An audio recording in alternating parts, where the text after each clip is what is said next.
Georgia with the win over Tennessee, 44-41 in overtime.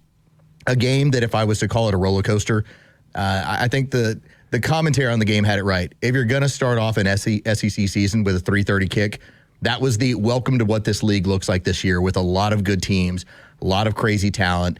And I think we can now get to the point where if you want to say that these are two that you believe will have a chance at making the playoffs, they both announced on Saturday at 3:30, they're both going to be in contention all year long for that position. Yeah, they are, and there's a lot to talk about with Georgia. Obviously, there's nothing more important than the QB, and I had said earlier this summer, I was like, if he's good, they can be great. Well, that exists. The chance exists. So it appears that through 3 games, they've evaluated properly at quarterback. But I want to talk about some of the transfers as well, because it appears they've evaluated properly in the transfer market. Branch, the second pass, I think the second touchdown he had, it was a 3rd and 6. They threw it 3 yards behind the line of scrimmage on 3rd and 6. And I was like, that may go. And it did. So they evaluated properly. Josh McCray, he might be the final scholarship on the roster because, remember, he came in after spring. And what was it? Be a short yardage banger.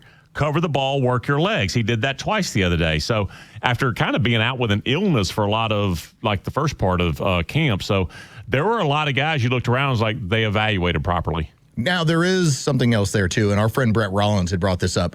One of the issues that football team was having was getting pressure on the quarterback. And Brent Rollins pointed out, every UGA edge defender through 3 games, 10 quarterback pressures, 0 sacks, and 170 pass rush snaps. They haven't been able to get him down yet. Been able to do that yet. But they hadn't got him down. If you want to talk about like what the evolution of this team hopefully becomes as you get to the end of the month as Alabama's looming, there's got to be more pressure on this quarterback. But going for 44 points in that atmosphere, in that building, and to have everyone produce the way they did, outstanding. Yeah, your guys made the pressure plays, plural. And to come back down, what was it, 21-7? They were down, obviously, the 8-point. They were down. They came out 5 times. 5 times. It's silly. So play after play, and you just found out a whole lot. Now, here's the thing. Tennessee found out a whole lot, too. But they paid the price of a loss. Georgia got a list of things to work on, a lot of them on defense, but they got a list of things to work on without having to pay that price. That is the most valuable thing. I've always said that early in the year. If you get a very clear education, all right, guys, all through the offseason, all through August, the first week or 2, we thought these things, they're not true. We have work to do. It is so valuable to get that info. And against Tennessee, you saw we got some things to work on defense. They got studs everywhere, but they got a lot to work on. Yeah, post-game immediately. Kirby Smart brought that up in the post-game interview on the field. Hey, there was times where they were a better football team than we were, and we've still found a way to. But you get to now drill on those, work on those, talk about those. Let's hear from Kirby Smart. He got a chance to talk about his quarterback, Gunner Stockton, and his performance on Saturday. I thought he did a good job with the run game. I'm talking about his run game. It saved us on a couple 3rd downs. In the red area, he made a couple runs. That +1 run game can be big for us if he can protect himself. I thought he grew up tonight. He grew up a lot. Like, he stood in there, and the 4th down throw he made was really good. Protection was better.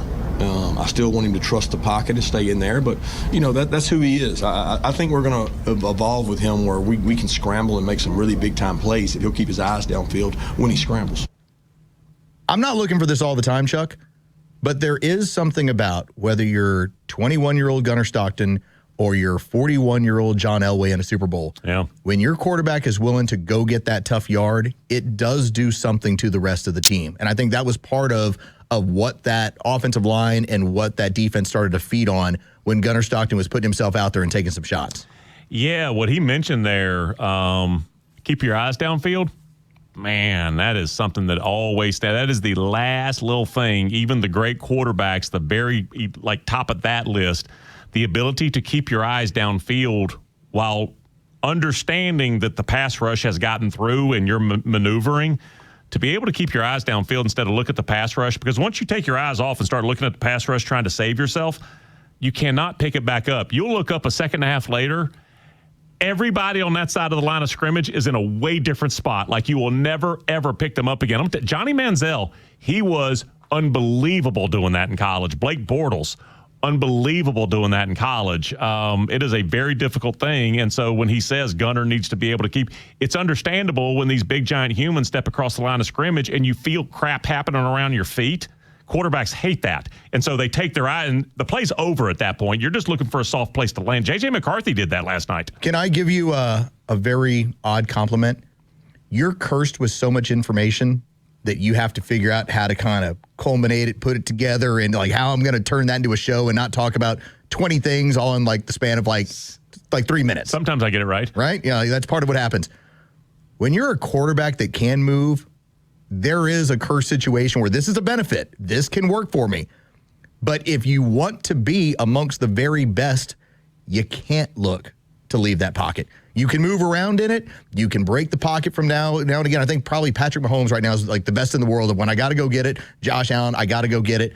But not often. I'm going to move around in this pocket. Yeah, that sluggo's about to come free. I got to hang on. I got to move a little left, move a little right. All right, now it's there and I can hit it. That's the curse of having legs. Because guys that don't, well, they stand in there like statues. They're going to take the shot and they're going to get the ball out. That's what I was talking about with Arch earlier. It's the same sort of thing that I said lack of trust, but it's if you stand there and you got to have faith that, okay, it looks like I'm about to get hit before I can get, oh no, the route did uncover.